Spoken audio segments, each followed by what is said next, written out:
All right, so to continue on from earlier this morning, same day, March 1st, Confessions of an Unidentified Wizard. I'm going to hold this in my hand, by the way, so hopefully it doesn't shake too much. It probably will. I'm just going to continue on and then maybe recap overall instead of going in reverse and just recapping first. So first and foremost, what I definitely did not mention in the earlier video is the idea of suffering.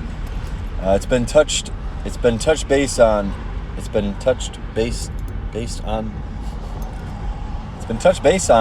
in our King's Initiation program quite often, seeing as the majority of the program is to give up the needless pleasures, the selfish pleasures, the short-term gratifying pleasures, the unhealthy eating habits, the drugs. These are mine, obviously. The crappy music, all the pleasures that just are kind of for ourselves. Video games, even things like gambling. These are some people would call them addictions, but essentially they're pleasures that serve us, right? They're self-ish serving pleasures. They're self-serving pleasures, right?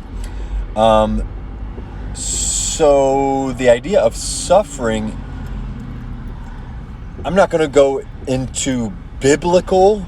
I'm going to touch base on the fact that it is obviously brought up in the Bible very often. I mean, the story of Jesus Christ is purely of suffering. Now, not all stories that he obviously has are suffering based, but his main story, dying on the cross, is just a story of selfless sacrifice, right? This idea of selfless sacrifice serving a purpose for the greater good of the rest of humanity. His story makes sense, believe it or not, as crazy profound as it may seem. His story makes sense, and I can understand it. Like, he came down to serve humanity, to sacrifice his life for the greater good. What I get hung up on is the idea, the notion, the fact that essentially that's what we are made to do as well, as human beings. Now, I can see this in the Catholic sense, or maybe the Old Testament sense, where this may be true. Before the story of Jesus Christ, but the way I personally have come to terms, and this is not to say that it's right, of course, is that if Jesus paid the price, then it is up to us to end up endlessly striving to be like him. Now, failure's going to happen, and failing isn't necessarily a bad thing. It is the repentance, the surrender, and the endless request of God's mercy and grace that we should every day, 3 times a day, be asking for. But the idea that we are meant to suffer as he did, as Jesus did, just blows my mind. It just doesn't make sense. And this is one of my bigger struggles, because it is touched base on the program so often. Now, the individual that created the program is supposedly, or I don't want to label him, but more or less identifies and is and formulates the program around a more Catholic religious standpoint. And that's not to say everything in the program is based on Catholicism, so to speak. But more or less, and I'm not saying it's wrong, or of course it's not wrong, but it's a good way to go. You know, it's not bad to take it upon ourselves to think that it's a good idea to consider the acts of Catholicism. Why is everybody... So I'm in traffic right now, so if I seem a little distracted, I apologize. So the notion of suffering is just confusing to me. I had another one in mind, and I know I'm going to... Just had one. I might go off into that one a little bit more. But the idea of suffering is a struggle for me. I do not enjoy physical pain at all. The furthest I go is exercising, right? Just going into the gym or just running. But that's only to the extent that I allow, or my brain allows me. My soul, mind, body will only take me, my mind will only take me as far as my soul wants to go, you know? And quite honestly, in comparison to most forms of sacrifice, and I could compare this to any sort of war, any sort of individual that has served in the military. That's my biggest comparison. That's sacrifice to me, folks. Going into the military is selfless service. It's the S in leadership. That's what it means. Selfless service. And quite honestly, in comparison, I served just a fraction of those people that have really served. So I don't even have an actual experience that is even remotely close to selfless service. And to imagine the type of selfless sacrifice that is required, that seems to be required, it is just beyond my level of comprehension. I just couldn't imagine serving to that extent, or I'm also struggling, nor do I even feel like I not am capable of, because maybe, every human being is capable of just selfless sacrifice. You just got to accept it, maybe. I don't know. But I'm not even sure if I want to. I'm not even sure if I even want to. And that is kind of scary, because if that's what he asks, if that's what the Lord asks, then you better just accept it and buckle down and just do it. Man the F up. That's what our program states, is you just got to man up and do it. That's what being a man is all about. Wow, where'd the traffic go? So, ideally, that's one of my biggest struggles is selfless sacrifice and suffering. Just being okay with suffering in order to become a man, in order to become a real man. So that'll be a big struggle for me.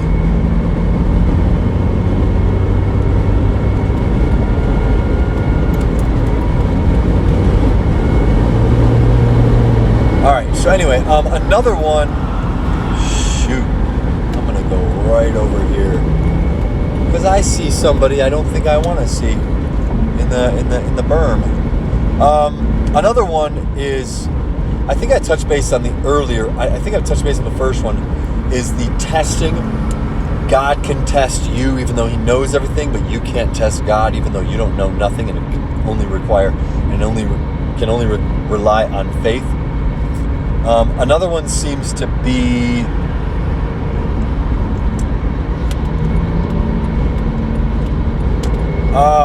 what was it? Hang on with me. I'm going to pause it. Don't worry, this isn't another day. Ready? Alright, there it is. So another one that hit me in my head, and I'm not sure this is very accurate. This is just how I feel. The act of what seems to be when I feel that I have made a wrong doing, when something bad happens, when something goes wrong, apparently it's my fault. And when something goes right, you guessed it, it's supposed to be God's bidding. So it's a really strange feeling that when I do something wrong, it's because I made a bad decision or I did something wrong. However, when something goes right, it's supposed to be some sort of miraculous, profound act of faith somehow that isn't necessarily because it was my decision or because I made it happen, but because it was all God's will, right? Another one that we're going into in the program is recognizing the difference between God's will and my will. So, and a good outcome of that seems like the response to that seems like if something bad happens, it's because you willed it into existence, and when something good happens, it's because it's God's will. That's another profound one I just can't get over. So, to be honest, and this is just where I'm at, I'm going to say it, during these first 3 weeks of the program, now granted, I don't want to say I've done my part, but I've been trying to turn the leaf over and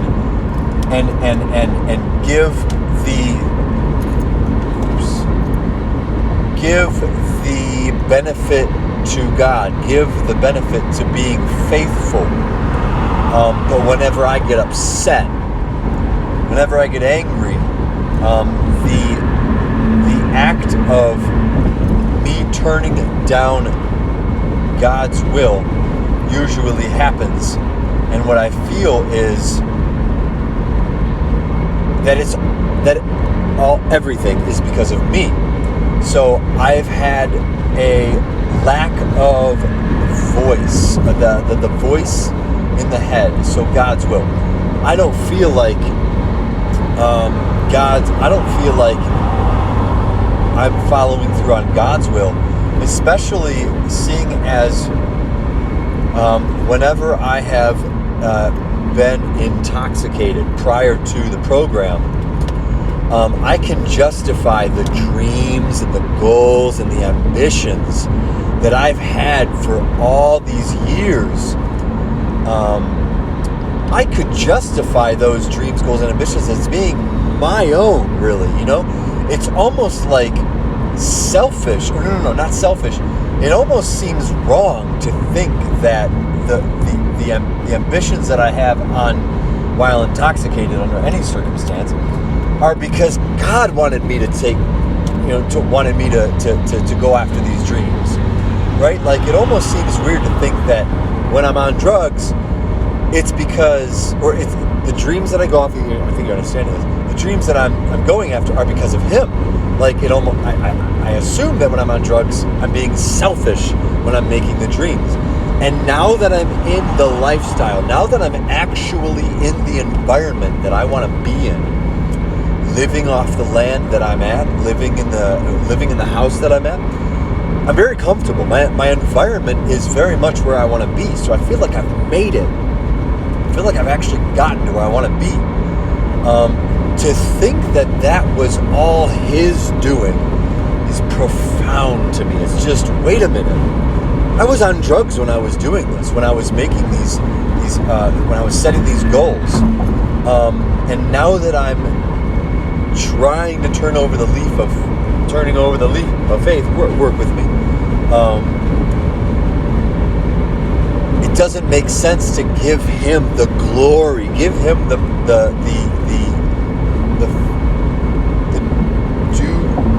due diligence, give Him the glory, that it was all because of Him. You know, I want to be selfish in that I got me here, right? It was me. You know, so selfishly,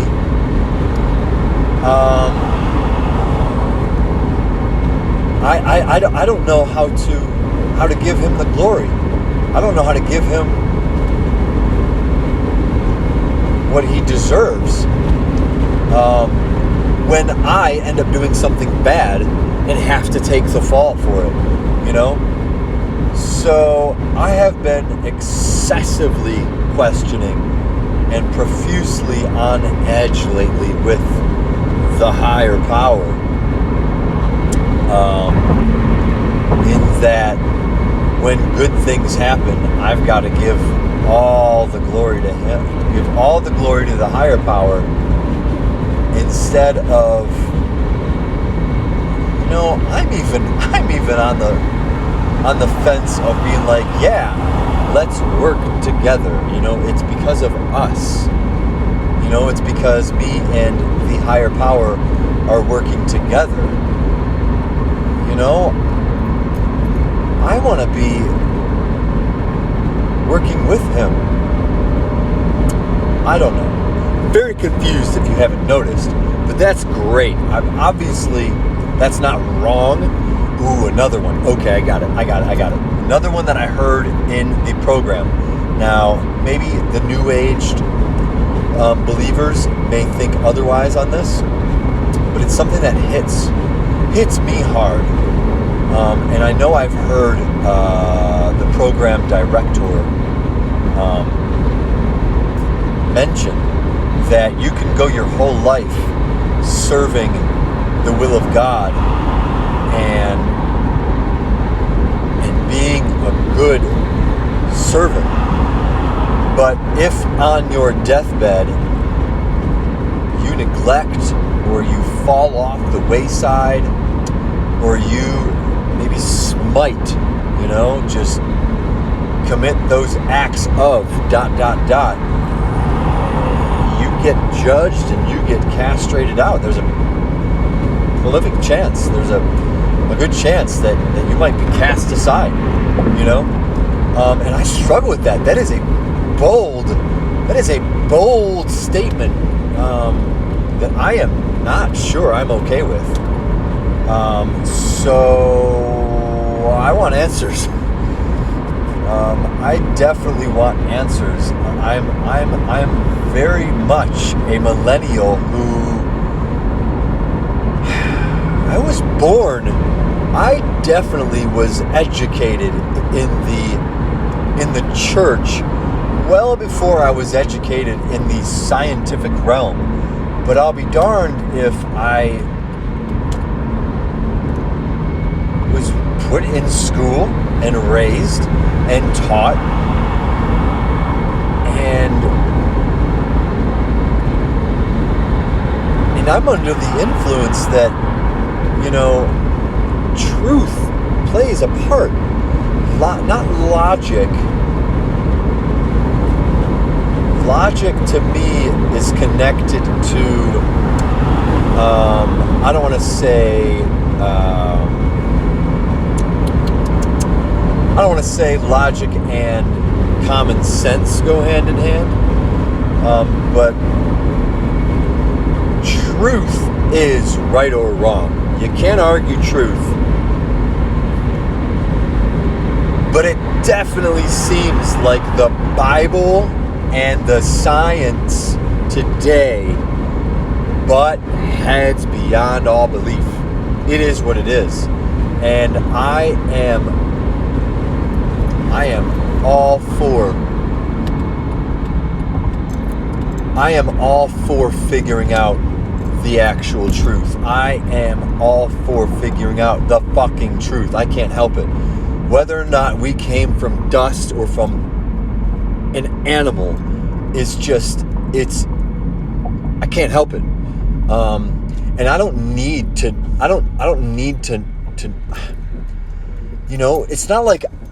it's not like I'm going to make a decision and I'm not going to deny God. Yeah, I'm not going to deny God and say, I don't believe that we came from dust. But I am very much historically inclined, or I want to know history. Jesus is a part of history. There's a whole Bible based on historical events.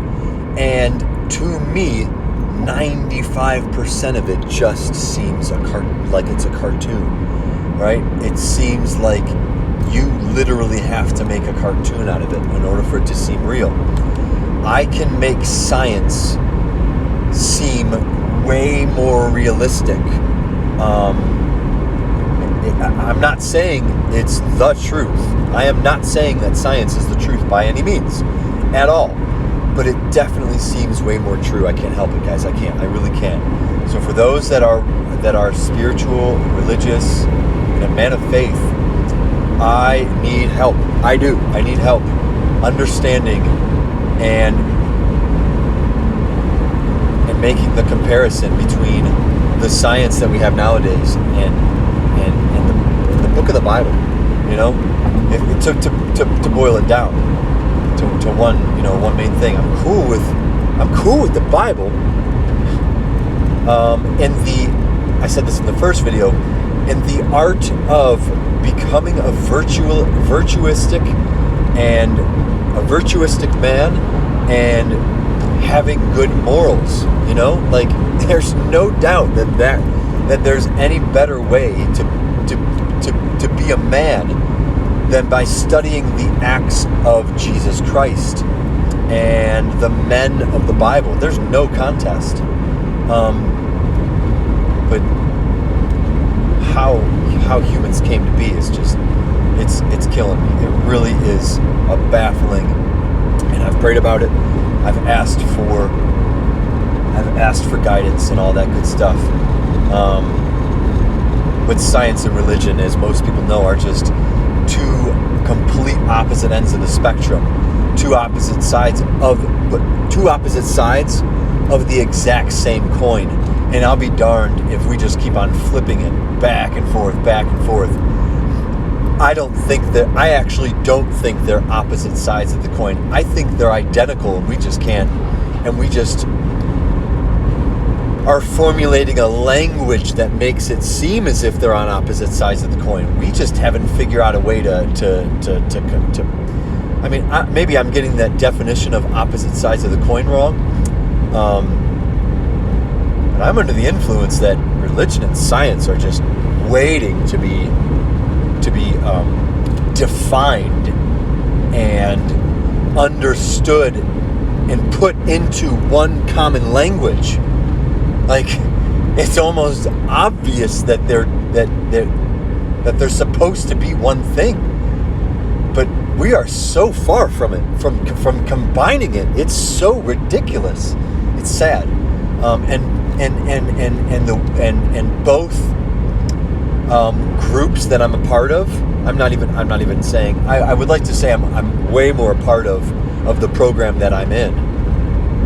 I'm way more religious than I am scientific, but I'm not going to sit here and deny science. I'm not. I just can't. Science is the study of and the learning of.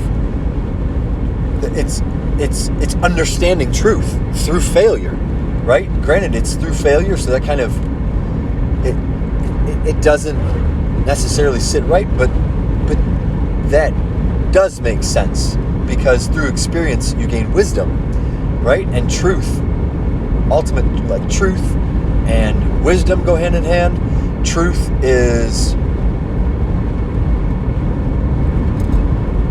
I'm trying to guess. I'm trying to put a question to it. So science supposedly, I'm trying to form a question here, but I'm literally also explaining it to myself, I guess. Science is the study of repetitive failure, right? So the scientists test, right? Theory of tests. They test something, and then they either come to a conclusion based off of failure or through, sadly, finding the things that they're actually looking for. I forget the term, but when you're looking for an actual answer, and you come across it because that's what you're looking for. I prefer failure. I do. Like, If you know me, you know that I am a big time failure / I'm always failing, right? But I'm cool with that because through failure, you learn something, you gain wisdom, right? So you can either learn something through wisdom, or you can learn it through test subjects, or through, not or, but yeah, you learn it through testing theories. There's also the thing where, yeah, that's about as far as I'm willing to go. Because other than that, you're just learning from your parents. You know, you learn that it's a good idea not to touch the stove. That's the truth, that the stove is hot, right? But you don't have to touch it in order to realize it.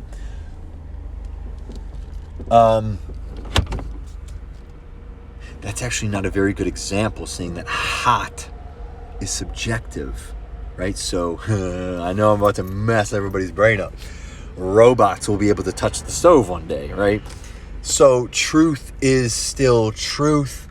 I just think we're struggling so heavily on what truth is. The stories of the Bible, just the stories, the actual written, the word for word stories, and this is still very lofty ways of saying it. And I'm trying to remember the way Eliot worded it once. Like this, it's not so much about the stories that mean something. It's the overall picture. It's the actual outcome. It's the resurrection that actually matters.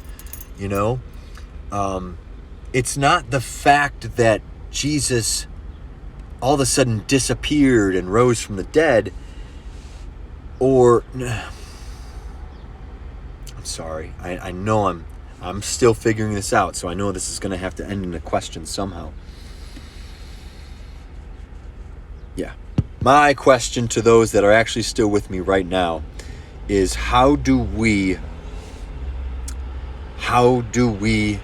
define? How do we bring to light? How do we combine? Did I say combine? I did. Yeah. How do we combine the science with religion in order to come to one ultimate truth? That's what it is. And you can't tell me that science isn't true. You can't. I hope you can. I really hope you can. Hit me up. Break me down. It's going to be a long conversation if you're going to do that. And it's surprising because I'm not a science guru by any chance, by any stretch of the imagination. But yeah, I'm gonna go pause it right here. I got some water to get, and yeah, I feel good with that one. We're gonna end that series there, and see where we go. So part 2 coming at you. Compare and contrast expressively, folks. See you next time.